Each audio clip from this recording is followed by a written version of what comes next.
Após 15 anos de casamento, a única coisa que herdei do meu marido, Moacir, não foi a mansão ou a fortuna de milhões, mas sim uma dívida de R$ 500.000.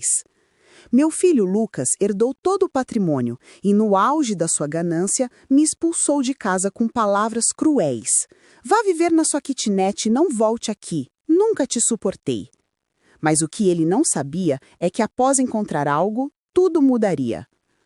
Este é o relato de como a humilhação se transformou na maior vitória da minha vida e de como usei isso para dar a Lucas a lição de humildade que ele jamais esqueceria. Mas antes de te contar, confira se você já está inscrito no canal e escreva nos comentários de onde você está assistindo este vídeo. Adoramos saber até onde nossas histórias estão chegando. Meu nome é Laura, tenho 59 anos. E a maior parte da minha vida adulta foi dedicada à construção de um lar e de um império com meu marido, Moacir. Por 1,5 décadas, vivi o que parecia ser um casamento de conto de fadas, marcado por viagens, grandes festas e a certeza de um amor maduro e leal. Eu acreditava em Moacir e acreditava que nosso único filho, Lucas, um homem de 35 anos que era sócio do pai na nova empresa, era grato e amoroso. A ilusão desmoronou brutalmente na semana em que Moacir faleceu, vítima de um ataque cardíaco fulminante.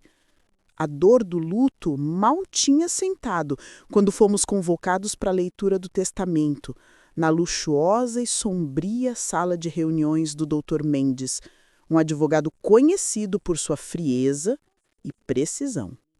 Sentei-me em silêncio, vestindo um austero preto, observando Lucas. Ele estava impecavelmente vestido em um terno de grife novo, sua postura tensa revelando uma impaciência voraz, como se esperasse a coroação. Vamos proceder com a leitura das últimas vontades do Sr. Moacir Vieira, anunciou o Dr. Mendes, ajustando os óculos sobre o nariz. Meu coração batia em um ritmo doloroso. Moacir e eu sempre juramos que o patrimônio seria um fundo de segurança para nossa velhice.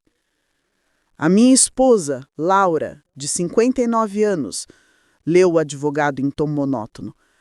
Deixo o apartamento de cobertura que o casal alugava, mas com a condição de que ela honre o empréstimo não quitado no valor de R$ 500.000 que está em seu nome e vencerá em 90 dias. Eu não conseguia respirar. Minha mente travou. Um apartamento alugado? Uma dívida de R$ 500.000? A sala girou. Eu não tinha uma carreira ativa há anos. Como eu poderia quitar esse valor? Ao meu filho, Lucas, continuou o advogado, ignorando o meu choque visível. Deixo a mansão da família, o controle total da empresa e toda a soma em contas e investimentos, estimada em mais de R$ 5 milhões. O mundo desabou. Lucas herdou a fortuna, o império, e eu fiquei com uma moradia temporária e uma ruína financeira. Isso não faz sentido. Não pode ser a vontade dele. Consegui balbuciar, as lágrimas já queimando em meus olhos. Lucas me lançou um olhar cortante, cheio de desprezo. Claro que faz, mãe. Papai fez isso para proteger o patrimônio da sua má administração. Ele cansou dos seus gastos impulsivos. O Dr. Mendes apenas confirmou que os termos eram irrevogáveis. Saímos do escritório e eu senti o sol forte lá fora, mas o frio vinha de uma dor profunda e nova. No carro, Lucas não parou de sorrir. Uma satisfação cruel, que me fez questionar se ele havia sequer amado o pai. Chegando na mansão, antes que eu pudesse sentar e processar o luto, Lucas me chamou ao escritório. Mãe, você precisa sair daqui hoje, no máximo amanhã de manhã. Pousei minha bolsa na mesa de mogno. Hoje, Lucas, eu acabei de enterrar seu pai. Esta casa é onde eu moro. Era. Agora é minha e eu preciso vendê-la o mais rápido possível para reestruturar a empresa. Francamente, eu não quero você aqui. Você tem seu apartamento, Pegue suas coisas mais essenciais em 2 horas. Olhei para ele, a traição me rasgando por dentro. Você está me expulsando do meu lar? Do lar que ajudei a construir e a mobiliar? Estou te dando uma ordem legal. Seu apartamento te espera. E vá se virar com aquela dívida. O choque era paralisante. 2 horas? A fúria me deu um lampejo de energia. Tentei pegar o porta-retrato na mesa, uma foto de Moacir e eu jovens. Nem pense nisso, mãe. Objetos de valor sentimental, como obras de arte ou joias, ficam na casa. Faça um favor a si mesma e não leve nada que eu possa cobrar depois. Suas palavras eram veneno puro. Você acha que eu sou o quê? Uma ladra? Não, mas é dependente, financeiramente irresponsável e impulsiva. Papai sabia disso, por isso agiu como agiu. A verdade que ele me impingia era que eu era um peso morto. A mulher que abdicou da carreira por anos para apoiar a família, agora era desprezada. Eu não chorei na frente dele. Com uma pequena mala de mão, saí da mansão.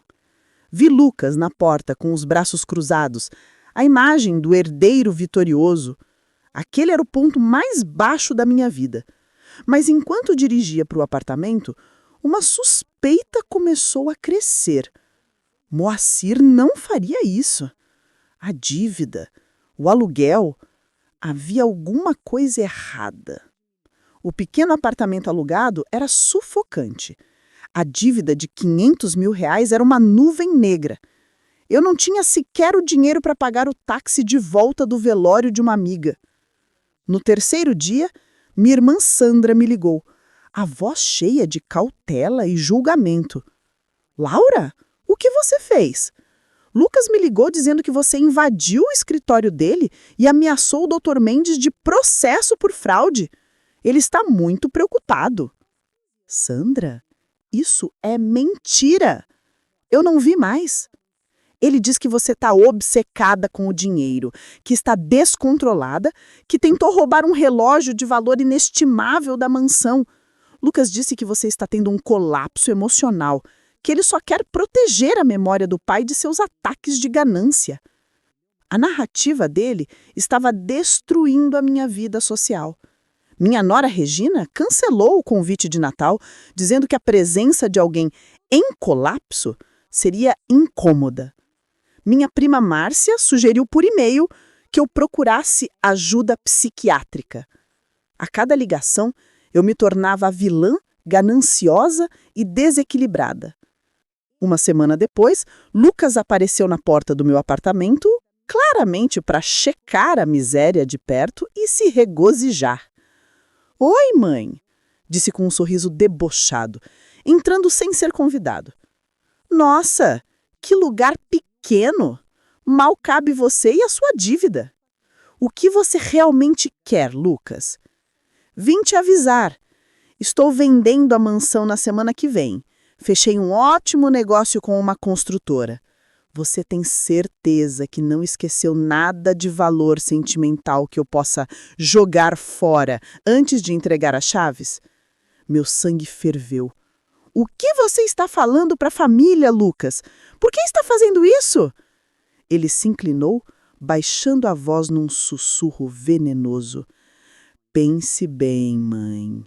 O que eu faria com você se tivesse sido eu o abandonado pelo meu pai no testamento? Eu estou apenas garantindo que a percepção sobre quem era a verdadeira esposa dependente permaneça. E a percepção é que você não está lidando bem com o luto, o que justifica a decisão do papai. Então, ele se virou e começou a caminhar de volta para a porta, mas parou e olhou por cima do ombro. Ai, mãe, Sandra mencionou que você poderia tentar contestar o testamento. Não perca seu tempo.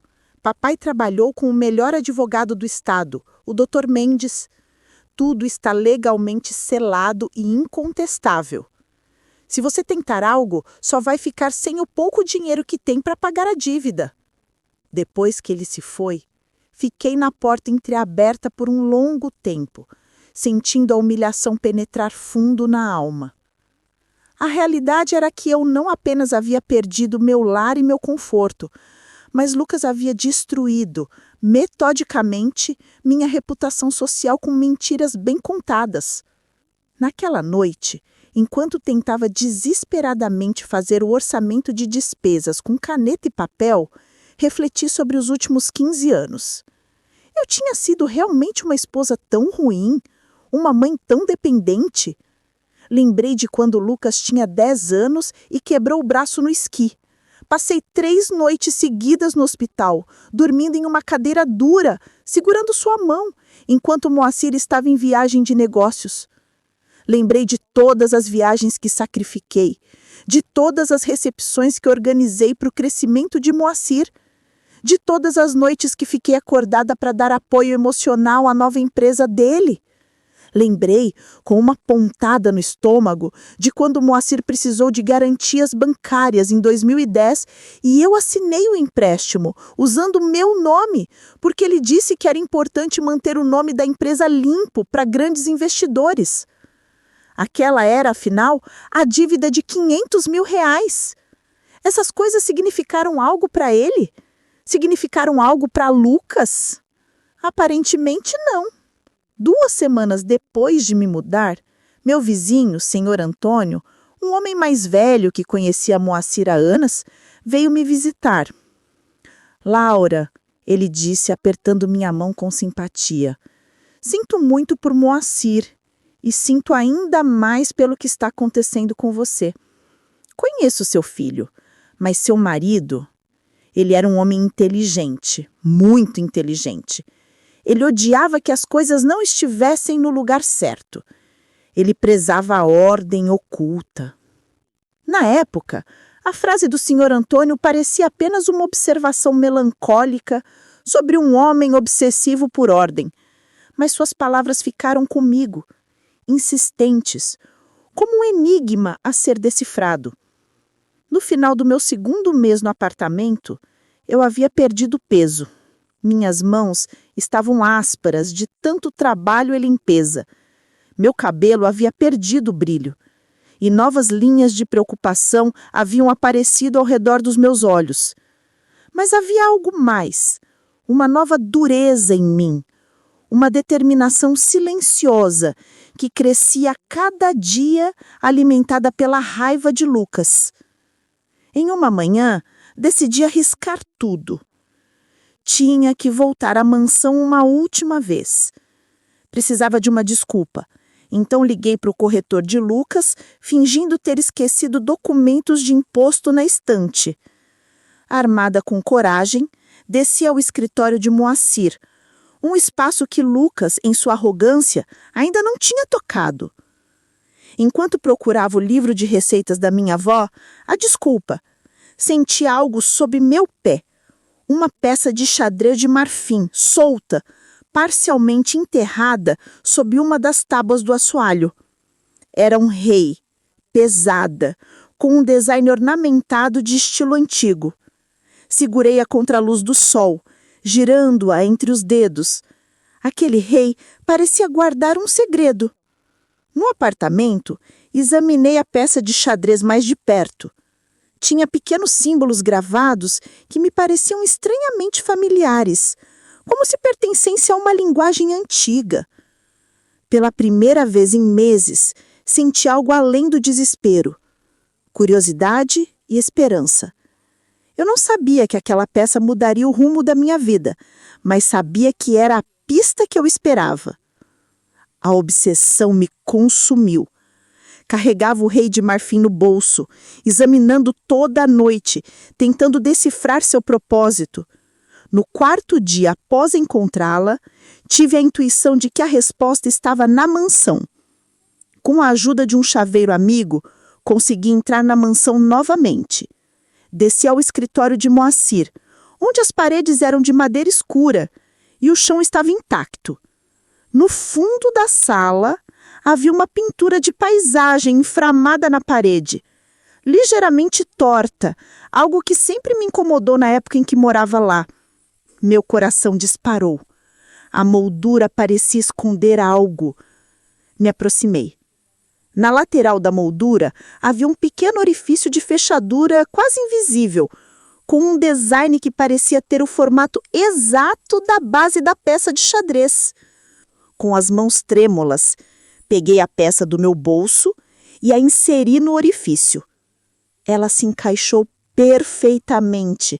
O mecanismo girou com um clique suave e a pintura se moveu para o lado, revelando um cofre de parede embutido, pequeno e bem escondido. Dentro havia um envelope grosso de papel pardo e uma caixa metálica menor. Peguei ambos os objetos e saí rapidamente da mansão. De volta ao meu carro, sob a luz do dia, abri o envelope. Ele continha documentos legais, recibos de seguro internacionais e contratos de depósito. Enquanto lia mais cuidadosamente, comecei a entender o que tinha nas mãos. Eram documentos que comprovavam que a coleção de arte da mãe de Moacir, uma coleção que Lucas sempre jurou ter sido roubada anos atrás e que era tida como lenda na família, estava, na verdade, escondida em um depósito seguro na Suíça e era de direito de Laura, através de uma doação irrevogável feita por Moacir antes de morrer. Minha respiração acelerou. O relatório de avaliação mais recente indicava depósitos de valor inestimável, com potencial para vendas de chegar a dezenas de milhões de reais. O que me deixou sem fôlego foi a última página. Uma nota manuscrita de Moacir. Com as mãos trêmulas, abri a caixa metálica menor. Dentro havia uma carta selada com o meu nome escrito na caligrafia dele. Minha querida Laura. A carta começava: se você está lendo isto, significa que encontrou o que deixei para você. Espero que Lucas não tenha sido cruel demais, mas conhecendo a natureza dele, provavelmente foi. Tive que parar para ler, para secar as lágrimas que haviam começado a cair. Se bem que eu sei que você deve estar se perguntando por que fiz as coisas dessa maneira, porque dei a casa e o dinheiro para Lucas, enquanto deixei para você esta dívida que parece não valer nada, a resposta é simples. Eu te conheço, Laura. Conheço sua força, sua resiliência, sua capacidade de sobreviver e prosperar, mesmo nas circunstâncias mais difíceis. Lucas nunca teve que lutar por nada. Nós demos tudo a ele de bandeja. E temo que isso tenha transformado ele em alguém que eu não reconheço. Ganancioso, manipulador, sem compaixão. Se eu tivesse deixado tudo para você diretamente, ele teria encontrado uma maneira de tirar de você, legal ou ilegalmente. Minha dívida de R$500 mil era uma cortina de fumaça, o teste da isca. Mas você, meu amor, tem algo que Lucas nunca terá, verdadeira força interior. Eu sabia que se alguém pudesse encontrar essa peça de xadrez e desvendar este mistério, seria você, a única a notar a pintura torta.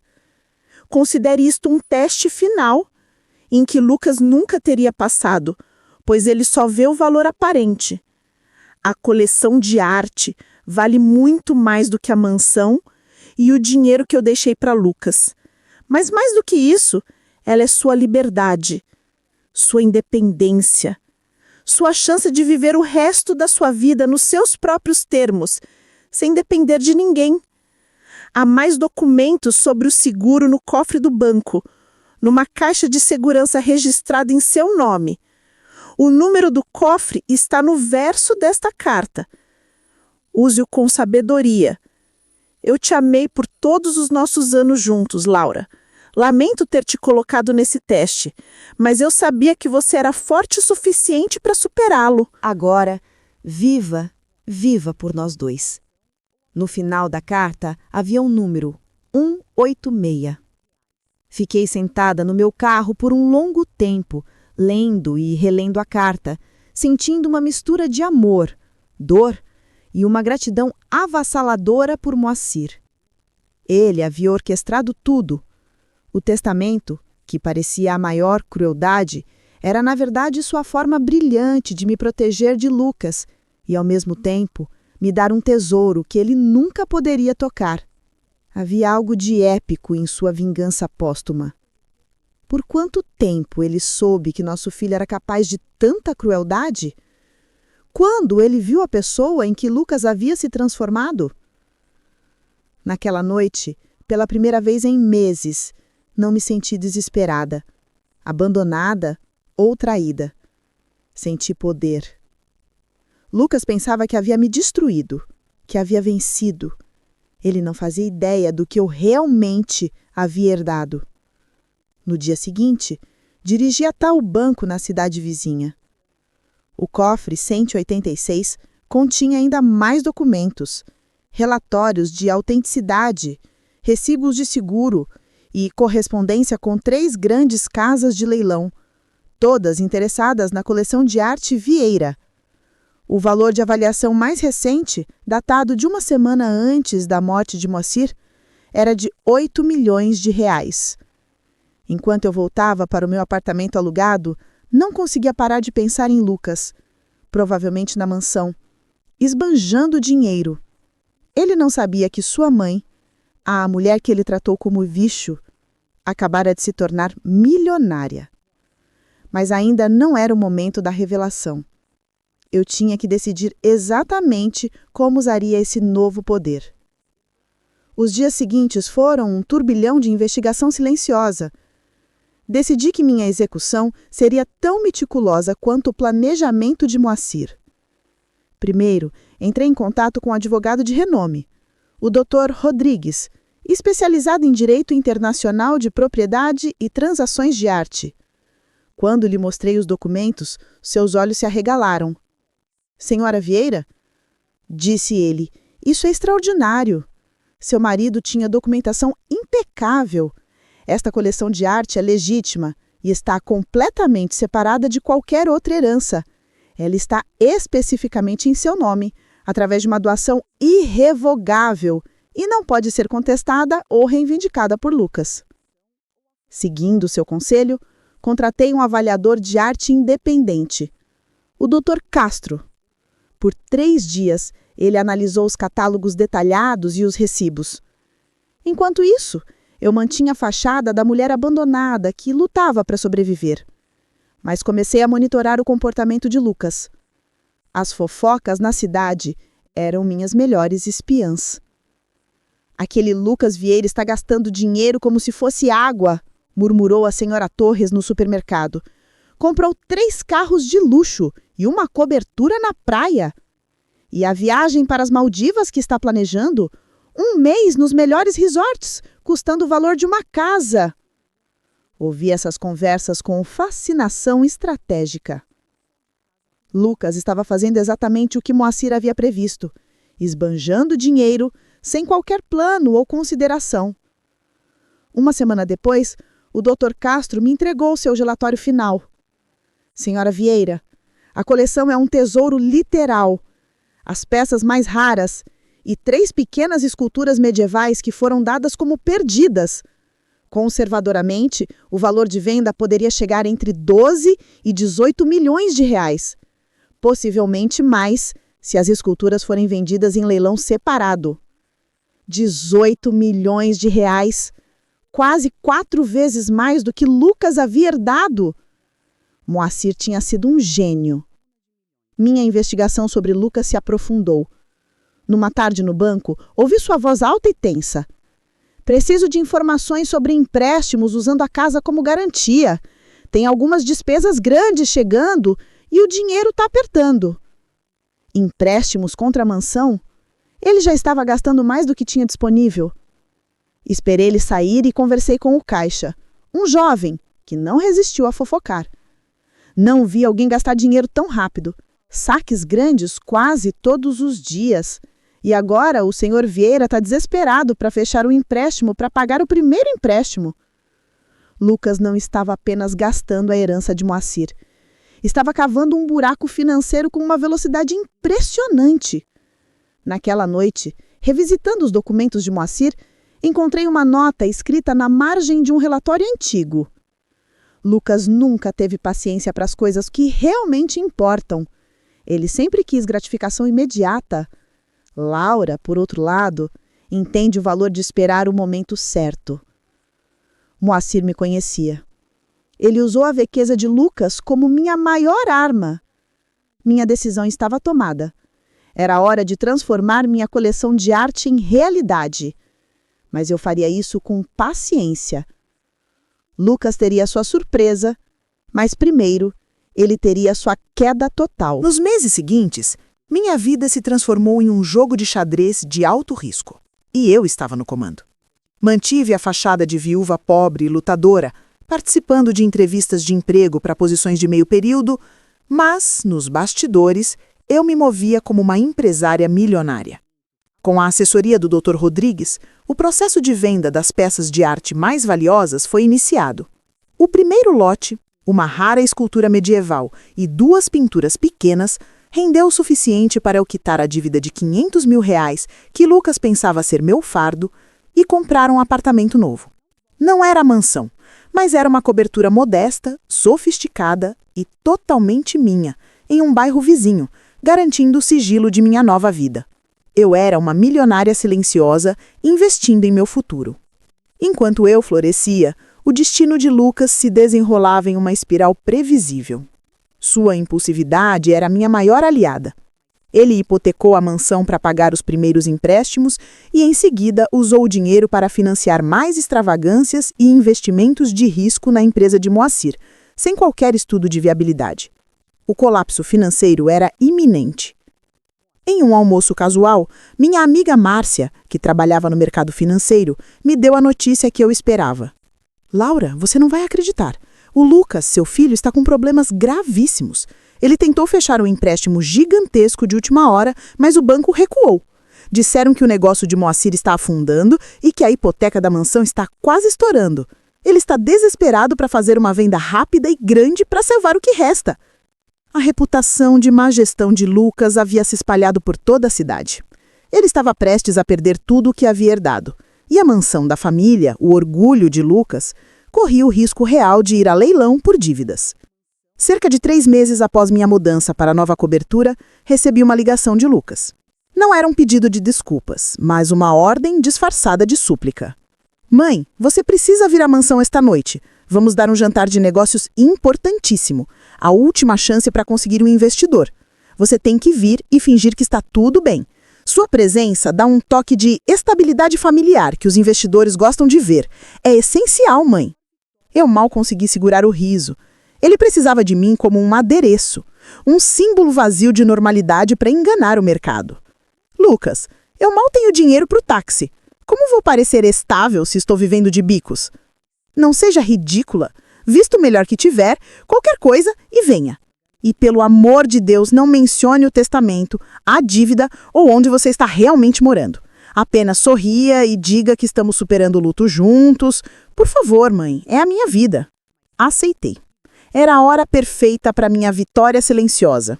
Cheguei à mansão, que estava impecável por fora, mas com uma aura de desespero palpável. Lucas, visivelmente suado em seu terno caro, me recebeu na porta com um sorriso forçado e olhos de pânico. Ótimo, mãe, você veio. Não se misture muito com os convidados principais, o Sr. Dória e a Sra. Albuquerque. Fique no canto da sala e pareça discreta e grata. Enquanto os convidados de alto escalão circulavam, eu sorria e acenava. Estava cercada por luxo, mas sabia que o único que estava à beira da falência era o anfitrião. De repente, a conversa na sala parou. Um dos principais investidores, o Sr. Dória, se aproximou de Lucas com um olhar duro e insatisfeito. Lucas, eu sinto muito, mas retirei minha proposta. Não investiremos. Sua gestão é volátil. E, francamente, eu me pergunto onde está a famosa coleção de arte Vieira da família. Ela é a única coisa de valor real que sobraria após a venda da mansão e cobriria a dívida crescente.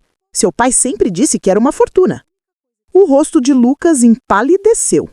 Ele engoliu seco, olhando para mim com um terror momentâneo, como se eu fosse me levantar e confessar. A coleção, Sr. Dória? Aquela foi roubada, anos atrás. Uma pena, perdemos tudo. É justamente uma lenda de família. O investidor deu de ombros e se virou, encerrando o negócio. Lucas, ali, no meio da sua sala de estar luxuosa, estava arruinado. Naquele momento, enquanto a humilhação de Lucas atingia o seu pico, decidi que era hora de virar o jogo de vez. Eu não precisava de gritos ou escândalos. Eu precisava de fatos e poder. 7 meses após minha expulsão, o mundo de Lucas estava em ruínas e minha vida havia se transformado. Eu já havia negociado a primeira e a segunda parte da coleção de arte Vieira em leilões discretos na Europa, rendendo um valor total de mais de 22 milhões de reais, após as deduções de impostos e comissões. Mas mantive minha fachada. Minha vida nova era de luxo discreto. Eu me movia com a precisão e a discrição de Moacir. Meu advogado havia blindado o dinheiro e investido em vários portfólios, garantindo que eu tivesse uma renda passiva confortável para o resto da vida. Enquanto isso, eu observava a espiral descendente de Lucas. A senhora Torres, minha informante favorita, me atualizou no supermercado. Lucas não tem mais o carro esportivo. Vendeu pela metade do preço. E a empresa de Moacir está à beira da falência. Os credores estão ligando o dia todo para a secretária dele. Minha nora, Regina, trabalha no banco, ela continuou, e me disse que a hipoteca da mansão está para ser executada. Lucas deve quase 600 mil reais agora, depois de tentar cobrir as perdas da empresa com um empréstimo pessoal. 600 mil reais em dívidas acumuladas em menos de um ano. O ritmo de autodestruição de Lucas era inacreditável, mas confirmava a sabedoria de Moacir. A confirmação final veio quando o encontrei na farmácia, na terça-feira. Ele parecia um fantasma. Olhos fundos, barba por fazer, roupas amassadas. Ele comprava ansiolíticos e remédios para dormir, falando em voz baixa com farmacêuticos sobre a cobertura do plano de saúde. O homem arrogante havia desaparecido. Naquela noite, o telefone tocou. Era Lucas. Mãe, eu preciso falar com você, urgente. Posso ir te ver, por favor? A voz dele soava pequena, desesperada, quase infantil. Claro, Lucas. Venha. Você sabe o endereço da minha nova cobertura, não sabe? Uma hora depois, ouvi um carro se aproximando, um modelo popular e antigo. Lucas saiu do veículo lentamente. Quando se aproximou, vi que havia chorado. Seus olhos estavam vermelhos e inchados, e seu rosto mostrava um cansaço profundo. A arrogância havia sido substituída por desespero e medo. Mãe, ele começou, sua voz falhando. Cometi erros terríveis. Eu sinto muito. Quer entrar? Perguntei, sem emoção. Ele assentiu e eu o guiei para dentro. Havia preparado um chá. Lucas se sentou na minha cadeira de designer, olhando ao redor com olhos que pareciam finalmente notar o luxo discreto. Na verdade, o apartamento é muito bonito, mãe. Você se saiu muito bem. Onde conseguiu o dinheiro para comprar isso e tão rápido? Fiz o que pude para sobreviver. Respondi secamente. Ele ficou em silêncio por um longo momento, torcendo as mãos no colo. Finalmente olhou para mim. A súplica em seus olhos era dolorosa. Mãe, eu estou em apuros. Apuros sérios. O banco vai executar a hipoteca da mansão na semana que vem. Eu devo muito dinheiro, mais do que posso pagar. Quase 600 mil reais em dívidas, pessoais e da empresa. Pensei que o dinheiro do papai duraria para sempre, mas fiz investimentos estúpidos. Os juros e os débitos estão me sufocando. Olhei para ele. Este homem que havia me humilhado, mas que ainda era meu filho. E o que você quer que eu faça, Lucas? Preciso da sua ajuda, mãe. Sei que não mereço, sei que fui horrível, cruel com você, Mas você é a única pessoa que eu conheço que pode conseguir esse dinheiro em tão pouco tempo. Eu perdi tudo. E se perder a mansão e a empresa, não me sobra mais nada. Me ajude, por favor. As lágrimas caíram por suas bochechas. Meu coração amoleceu. Afinal, aquele era meu filho, a quem eu amava Lucas, incondicionalmente. Eu vou ser muito clara, disse calmamente, minha voz firme e controlada. Há 7 meses, você me expulsou da única casa que eu tinha como lar. Você me chamou de velha inútil, me humilhou na frente da família, espalhou mentiras e me condenou na dívida de 500 mil reais. Eu sei, mãe, eu sei. Eu me arrependo tanto. Eu tive tempo para pensar, para ver como tratei a única pessoa que sempre me amou incondicionalmente. Suas palavras soavam sinceras, e uma parte de mim queria acreditar nele. Você tirou minhas fotografias de Moacir, minhas roupas e até a porcelana da minha mãe. Você disse que eu nunca havia contribuído para nada. Cada palavra sua era como um tapa para mim, e você gostava disso. Continuei implacável. E agora?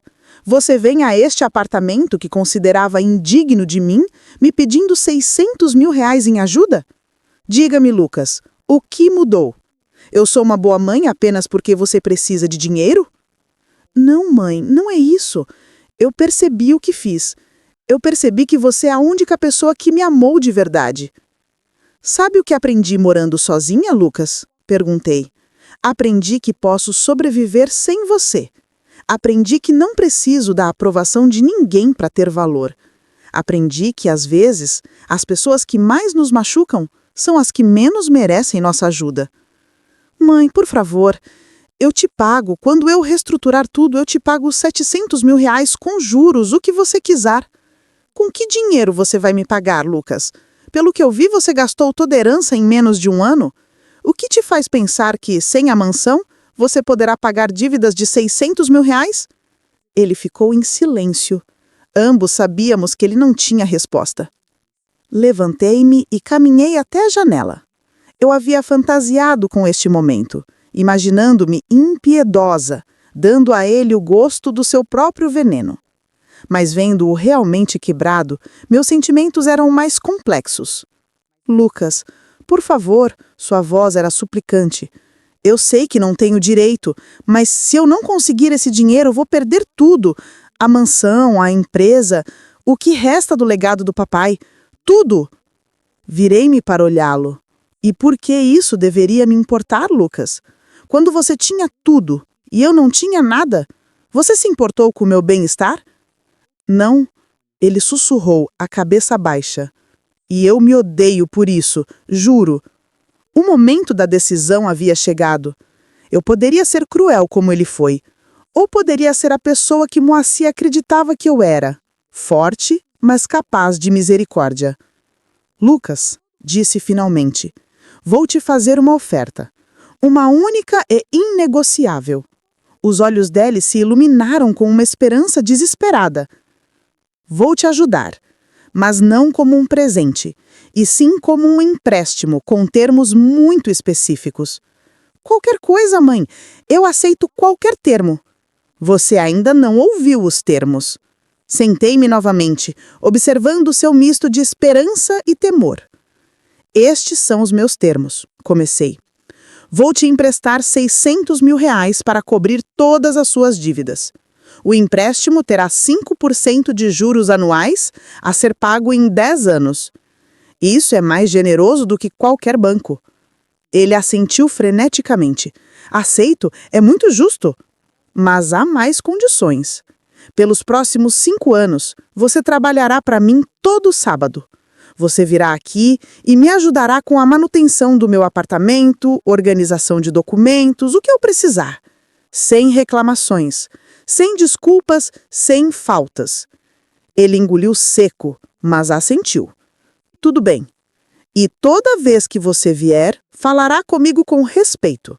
Você me tratará como a mãe que eu sempre fui, não como o estorvo que você decidiu que eu era. Sim, mãe, eu farei isso. Bom, então temos um acordo. Eu transferirei o dinheiro amanhã. No dia seguinte, transferi o dinheiro. Ver seu alívio me deu uma satisfação fria, não por ajudá-lo, mas por ter assumido o controle da situação. No primeiro sábado, Lucas chegou vestido com jeans simples. Suas mãos macias lutavam contra o trabalho manual. Mãe, enquanto a gente organiza a escrivaninha, posso perguntar algo? Como você conseguiu dinheiro para me emprestar? Você mal tinha para pagar a dívida de 500 mil reais e agora me empresta 600 mil reais? Sorri. Não um sorriso cruel. Lucas, há muitas coisas sobre mim que você nunca soube. Muitas coisas que você nunca se preocupou em perguntar. Os meses se tornaram uma rotina. Lucas vinha todo sábado, trabalhava e gradualmente começamos a ter conversas reais. Em um sábado de outono, ele me perguntou: Mãe, você algum dia vai realmente me perdoar? Lucas, o perdão não é um prêmio. Acontece naturalmente quando vejo mudanças reais. E você as viu em si mesmo? Olhei para ele, o homem que redescobriu a humildade. Sim, eu as vi, Lucas, mas mais importante, você as viu em si mesmo. No Natal, Lucas cumpriu sua promessa. Ele leu a carta de desculpas na sala de minha irmã Sandra. O silêncio foi absoluto. Pude ver lágrimas nos olhos de parentes que haviam acreditado nas mentiras dele. Mãe, Lucas terminou, olhando diretamente para mim. Eu não mereço o seu perdão, mas espero conquistá-lo um dia. Na primavera seguinte, exatamente um ano após encontrar a peça de xadrez, tomei a decisão final. Comprei uma casa linda, elegante e completamente minha. Quando Lucas chegou para o seu sábado de trabalho e encontrou meu apartamento vazio, com uma nota para o novo endereço, seu choque foi total. Mãe, disse ele chegando à minha nova casa, o que é tudo isso? De onde veio esse dinheiro? E a sua situação financeira? Sorri, convidando-o para a cozinha. Lucas, você se lembra da mansão que achava que não valia nada? A casa que seu pai te deu? Sim. Acontece que seu pai sabia de algo que nem você, nem eu sabíamos. Aquela casa, o imóvel, escondia a coleção de arte Vieira, que era de direito da sua avó, mas que Moacir legalizou em meu nome antes de morrer. A coleção valia, na verdade, mais de 22 milhões de reais. Vi Lucas processar a informação. Confusão deu lugar a assombro e depois a respeito genuíno. Então, você nunca precisou do meu dinheiro. Você poderia ter me deixado falir. Sim, eu poderia. Por que não fez? Aproximei-me dele. Porque, apesar de tudo, você ainda é meu filho. E porque acreditei que o homem bom que você costumava ser ainda existia em algum lugar. Moacir nos conhecia melhor do que nós mesmos. Ele sabia que eu precisava aprender a ser independente. E sabia que você precisava aprender que dinheiro sem sabedoria é inútil. Lágrimas rolaram por suas bochechas. Eu não mereço sua bondade. Talvez não, disse suavemente. Mas o amor de uma mãe nem sempre se baseia no merecimento. Naquele verão, Lucas terminou de pagar seu empréstimo 3 anos antes do prazo. Ele havia reconstruído a empresa de Moacir com um novo foco, ajudando pequenas famílias em crise financeira. Mãe, ele me disse enquanto trabalhávamos no meu novo jardim, acho que finalmente aprendemos a lição. Olhei para o meu filho. Sim, Lucas, acho que sim. Naquela noite, sentada em minha varanda, eu sabia que Moacir tinha razão. Eu era mais forte do que qualquer um havia pensado. E às vezes, a maior vitória não é obter o que você quer, mas descobrir que você já tinha tudo o que precisava para ser feliz. Agora, se você gostou dessa história, já se inscreva no canal para receber mais vídeos como esse e clica joinha para continuar com mais histórias incríveis, como você nunca viu antes.